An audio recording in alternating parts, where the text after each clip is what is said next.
Good morning class, welcome back to my YouTube channel Naveen classes.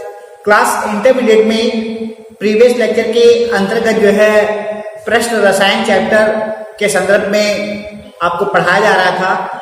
तो उस chapter में जो है लास्ट के कुछ टॉपिक जो है सिलेबस आपका रिड्यूस हुआ है, तो इससे जो है लास्ट के कुछ टॉपिक जो है कट गए हैं, जिसके अंतर्गत जो है आपका कोलाइडी विलयन और उत्प्रेरण ये टॉपिक कम हो गए हैं। तो ये चैप्टर जो है वहीं पर एंड करते हैं और आज हम लोग नेक्स्ट चैप्टर पढ़ेंगे, चैप्टर नंबर 6, जो कि चैप्टर नंबर 6 के अंतर्गत आपको पढ़ना है तत्वों के निष्कर्षण के सिद्धांत एवं प्रकरण। चैप्टर का नाम है तत्वों के निष्कर्षण के सिद्धांत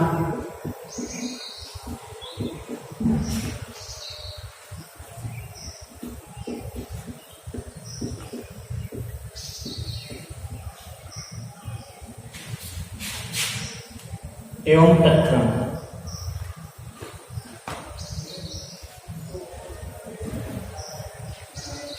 ये चैप्टर नंबर 6 है, तत्वों के निष्कर्षण के सिद्धांत एवं प्रकरण। तो इसके अंतर्गत आप जो है क्या पढ़ेंगे, सबसे पहले धातु के निष्कर्षण के बारे में आपको पढ़ना है। तो धातु का निष्कर्षण क्या होता है, किस तरीके से धातु का निष्कर्षण किया जाता है, तो धातु के निष्कर्षण के संदर्भ में क्या बताएंगे। सबसे पहले निकालेंगे धातु का निष्कर्षण।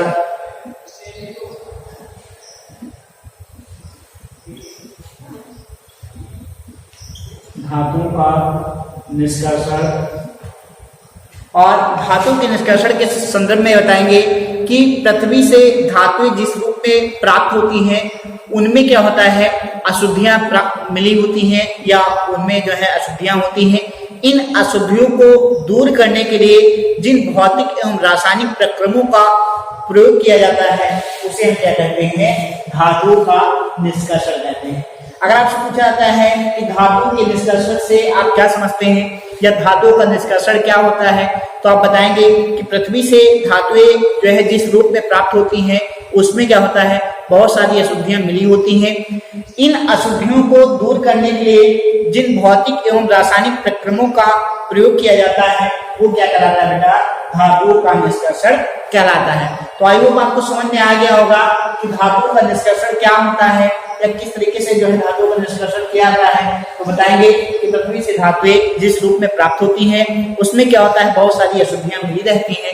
इन अशुद्धियों को दूर करने के लिए जिन भौतिक एवं रासायनिक प्रक्रमों का प्रयोग किया जाता है वो क्या कहलाता है, धातु का निष्कर्षण कहलाता है।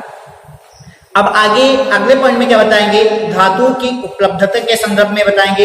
तो हेडिंग डालेंगे धातु की उपलब्धता। धातु की उपलब्धता जिसके अंतर्गत जो है आप बताएंगे कि जो धातुएं हैं वो क्या होती हैं, मुख्यतः दो रूपों में पाई जाती हैं। क्या बताएंगे, जो धातुएं होती हैं वो मुख्यतः दो रूपों में पाई जाती हैं। नंबर 1, पहली जो अवस्था होती है इसका नाम होता है मुक्त अवस्था। तो आपको बताया गया कि धातुएं जो है दो अवस्था में पाई जाती हैं। पहली अवस्था जो है वो है मुक्त अवस्था। मुक्त अवस्था में क्या बताएंगे कि जो है रासायनिक दृष्टि से कम क्रियाशील धातुएं, क्या बताएंगे, रासायनिक दृष्टि से कम क्रियाशील धातुएं मुक्त अवस्था में पाई जाती हैं। मतलब जो कम क्रियाशील धातुएं होती हैं वो क्या होती हैं, जो मुक्त अवस्था में पाई जाती हैं। जैसे क्या होता है बेटा, सोना, चांदी, प्लेटिनम, ये जो है क्या होती धातुएं मुक्त अवस्था में पाई जाती हैं। सोना हो गया, चांदी हो गया, प्लेटिनम हो गया, ये सब जो धातुएं हैं ये कम क्रियाशील धातुएं हैं। ये जो धातुएं होती हैं ये मुक्त अवस्था में पाई जाती हैं। इसके बाद में जो दूसरी अवस्था होती है वो होती है संयुक्त अवस्था। तो अगली हेडिंग डालेंगे संयुक्त अवस्था में धातुएं पाई जाती हैं। तो इसमें क्या बताएंगे कि वे जो है रासायनिक दृष्टि से सक्रिय धातुएं क्या होती हैं, संयुक्त अवस्था में पाई जाती हैं। मतलब क्या बताया गया, जो मुक्त अवस्था में जो धातुएं पाई जा रही थी वो कैसी धातुएं थी, कम क्रियाशील धातुएं पाई जा रही थी, और संयुक्त अवस्था में क्या बताएंगे कि रासायनिक दृष्टि से सक्रिय धातुएं संयुक्त अवस्था में पाई जाती हैं, अर्थात ये संयुक्त अवस्था के रूप में यौगिकों में क्या होता है, ये संयुक्त अवस्था के रूप में यौगिकों में पाई जाती हैं। जैसे इसके अंतर्गत आप क्या बताएंगे, जैसे Cu हो गया, कॉपर हो गया, Pb हो गया, Al हो गया, एल्युमिनियम, ये सब क्या होती हैं, संयुक्त अवस्था में ये धातुएं पाई जाती हैं। तो आपको क्लियर हो गया होगा कि आपको बताया गया कि जो धातुएं होती हैं दो रूप में पाई जाती हैं, मुक्त अवस्था में और संयुक्त अवस्था में।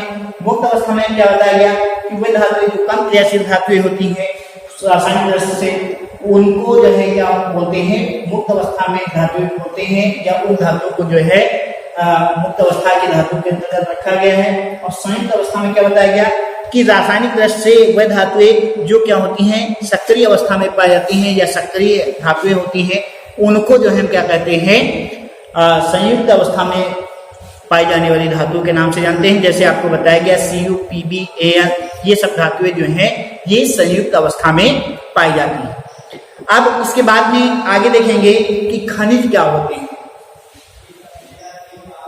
अगला जो पॉइंट आपको पढ़ना है वो है कि जो है खनिज क्या होते हैं। तो खनिज के बारे में क्या बताएंगे कि पृथ्वी से धातुएं जिस रूप में प्राप्त होती हैं उसे हम क्या कहते हैं, खनिज कहते हैं। क्या बताएंगे खनिज के बारे में कि पृथ्वी से धातुएं जिस रूप में प्राप्त होती हैं उसे हम क्या कहते हैं, खनिज कहते हैं। तो बात क्लियर हो गई होगी, खनिज क्या होते हैं। अब आगे आपको पढ़ना है अयस्क क्या होते हैं। इन सभी बिंदुओं पे जो है अच्छे से देखेंगे कि अयस्क क्या होते हैं। खनिज के बाद में अयस्क के बारे में पढ़ेंगे, अयस्क क्या होते हैं। तो अयस्क में क्या बताएंगे कि वे खनिज जिनमें धातुओं का निष्कर्षण क्या होता है, सुविधापूर्वक और कम लागत से हो जाता है, क्या कहलाता है, अयस्क कहलाता है। अयस्क में क्या बताएंगे कि वे खनिज जिसमें जो है धातुओं का निष्कर्षण सुविधापूर्वक और कम लागत में हो जाता है, वो क्या कहलाता है, अयस्क कहलाता है। तो बात क्लियर हो गई होगी कि खनिज और अयस्क क्या होते हैं। अब आगे बढ़ते हैं और जो अगला टॉपिक है वो है धातु निष्कर्षण या धातु कर्म के सिद्धांत।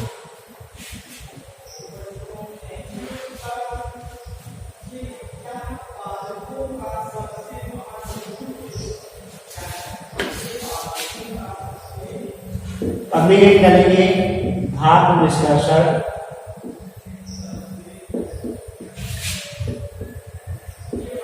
या धातु कर्म के सिद्धांत।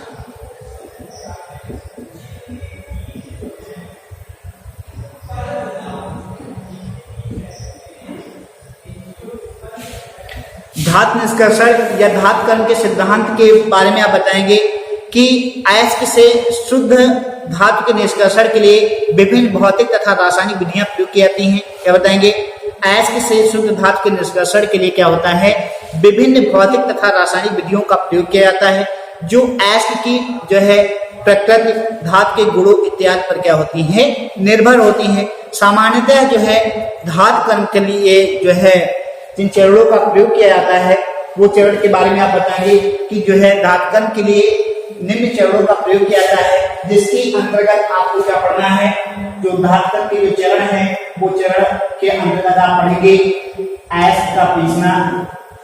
सबसे पहला जो चरण है वो क्या है, अयस्क का पीसना।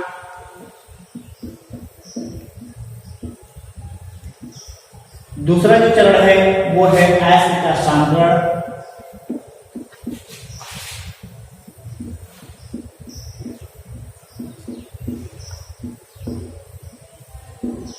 थर्ड चरण में बताएंगे निस्तापन। अगला जो चरण है निस्तापन। निस्तापन के बाद में अगले चरण जो है वो है भर्जन। भर्जन के बाद में अगला चरण प्रगलन। प्रगलन के बाद में जो पढ़ना है आपको वो है शीतलन। इसके बाद में नेक्स्ट चरण जो है वो है अपचयन। और जो आठवां जो चरण है वो है धातु का शोधन।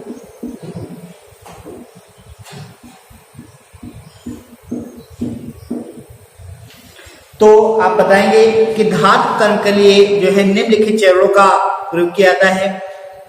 तो जिसके अंतर्गत उपचरण कौन कौन से हैं? एस का पीसना, एस का सांद्रण, निष्कापन, भर्जन, प्रज्वलन, संयुक्त क्रिया, अपचयन और शोधन। अब जो है हम एक एक के बारे में पढ़ेंगे। तो सबसे पहले जो है जो पहला जो चरण है एस्ट का पीसना। तो एस्ट के पीसने के संदर्भ में क्या बताएंगे कि धातु कर्म में जो है क्या होता है कि सबसे पहले खानों से प्राप्त एस्ट के क्या होते हैं? बड़े बड़े टुकड़े होते हैं। मतलब क्या होता है कि एस्ट जो होता है वो क्या होता है? सबसे पहले बड़े बड़े टुकड़ों के रूप में होता है।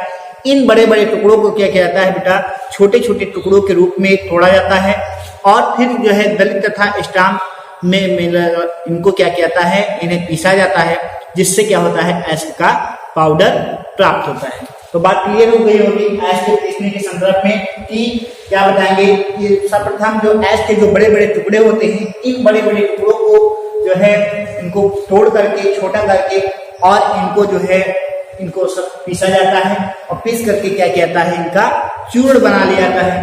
तो पहला जो प्रक्रम है एस्ट का पीसना, इसके अंतर्गत आपको ये बताया गया कि एस्ट के बड़े बड़े टुकड़ों को छोटे छोटे टुकड़ों में तोड़ करके इनको पीसा जाता है और पीस करके इनका क्या किया जाता है? चूर्ण बना लिया जाता है। इसके बाद में अगला जो पॉइंट है एस्ट का सांद्रण। तो एस्ट के सांद्रण के लिए क्या बताएंगे कि एस्ट से गैंग को पृथक करना ही क्या कहलाता है? एस्ट का सांद्रण कहलाता है। क्या बताएंगे? एस्ट से गैंग को पृथक करना ही क्या कहलाता है? एस्ट का सांद्रण कहलाता है।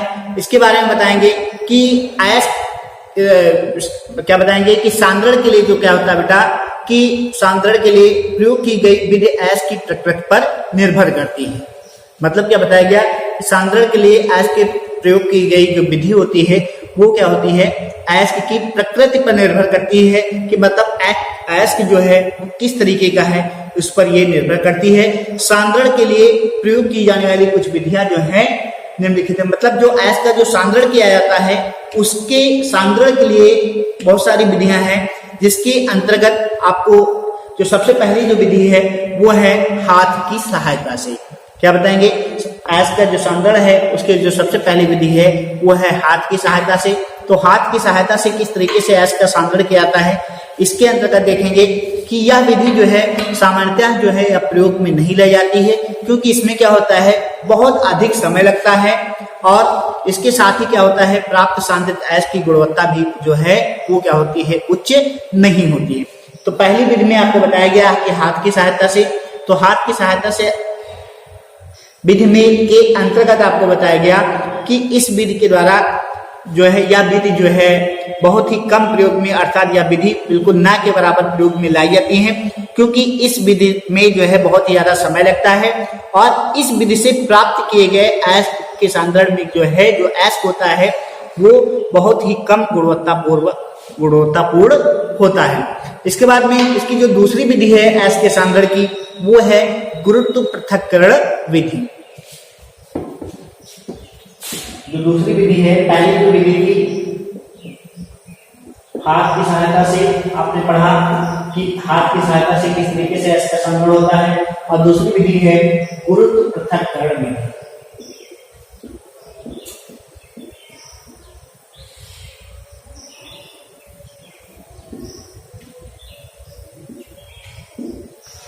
गुरुत्व पृथक्करण विधि में क्या बताएंगे? विधि में क्या बताएंगे कि इस विधि में पीसे गए एस्ट को जो है क्या किया जाता है?